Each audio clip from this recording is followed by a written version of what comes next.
Time now for French Connections, our weekly look at the intricacies of life in France with Florence Villemillon. This week we're going to take a look at the month of May and what particular things happen. That's right. Well, there are 11 public holidays per year in France. Now, before you say that French people are lazy, that is actually a European average. But what's particular about France is 4 of these public holidays land in the month of May. Let's take a look.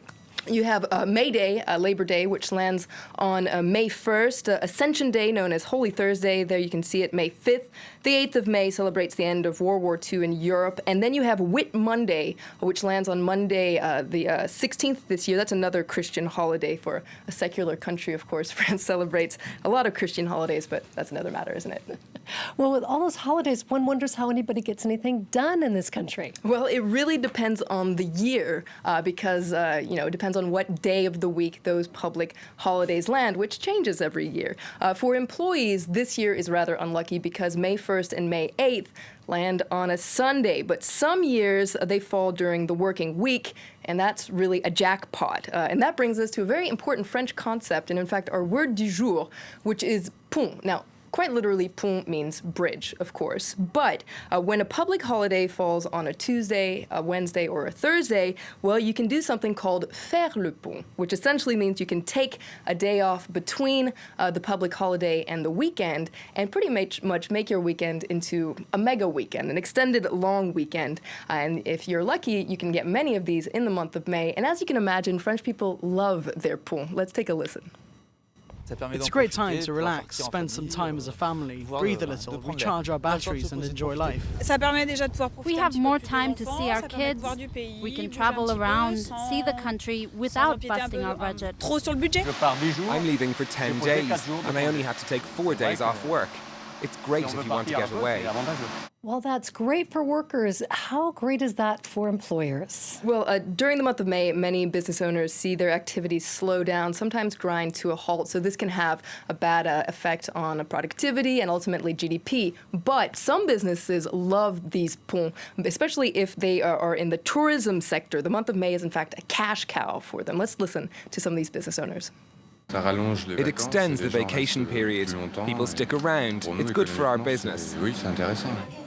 During the long weekends in May, we do as much business as during the summer rush. It's very important for us. One of those public holidays is the 1st of May, which is celebrated particularly by workers, correct? That's right. That's, of course, the May Day, the Labor Day, as many other parts of the world. La Fête du Travail, it's called in France. Now, trade unions traditionally hold rallies across the country to essentially campaign for workers' rights. In recent years, though, these traditional rallies have been marked by divisions between trade unions and poor turnout. But this year it could be really different because we've seen throughout the past couple of months this fierce opposition and several demonstrations against the government's plan to reform the labor code. So perhaps that could impact the Labor Day rally.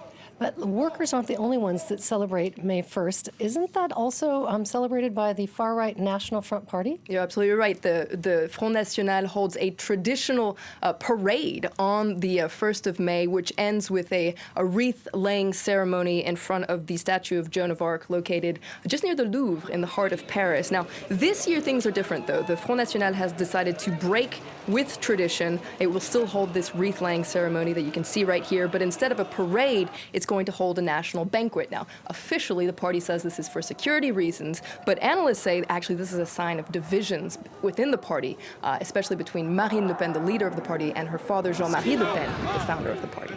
Interesting. Well, the National Front may be breaking with traditions, but there's one I hope does not get broken. That is my favorite, when all of the vendors throughout the city sell muguet, the little lilies of the valley. I love it. That's right. These little lilies of the valley, they're so cute, aren't they? And they really symbolize the 1st of May and spring in general. You can see them here. They're delicate, bell-shaped, white flowers there. And so people buy these flowers and give them to their friends and loved ones to show affection and bring them luck and happiness. Let's listen. It's a fragrance you wait for all year.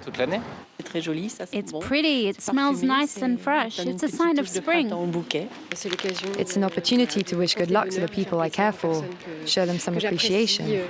It's for those we love. I'm buying myself one because my husband won't remember. But where does this tradition come from? Well, this is really interesting, and I didn't know this until I did this research, but the tradition dates back to May 1st, get ready, 1561. So it's really old. This is when the king at the time, Charles IX, he was actually given a lily of the valley for a good luck charm, essentially, and he decided to offer this flower to all the women of his court, and the tradition kind of picked up, especially picked up, though, in the last century, the 20th century. Now, what's particular about this day, though, is that the government allows anybody to sell the flower in the street. So individuals can sell the flowers. And if you've been in France on the 1st of May, you'll be familiar with the scene. Little stalls lined up around every street corner. Competition can be pretty fierce. It'll cost you anywhere between €1 and €50, depending on the quantity and the quality. This year, given the spring we've had that's been pretty cold and pathetic, the muguet crop, the lily of the valley crop, is actually pretty disappointing, making the flower more rare and perhaps even more expensive. But I gotta say, it really is one of my favorite traditions here in France. And mine too. Thank you, Florence.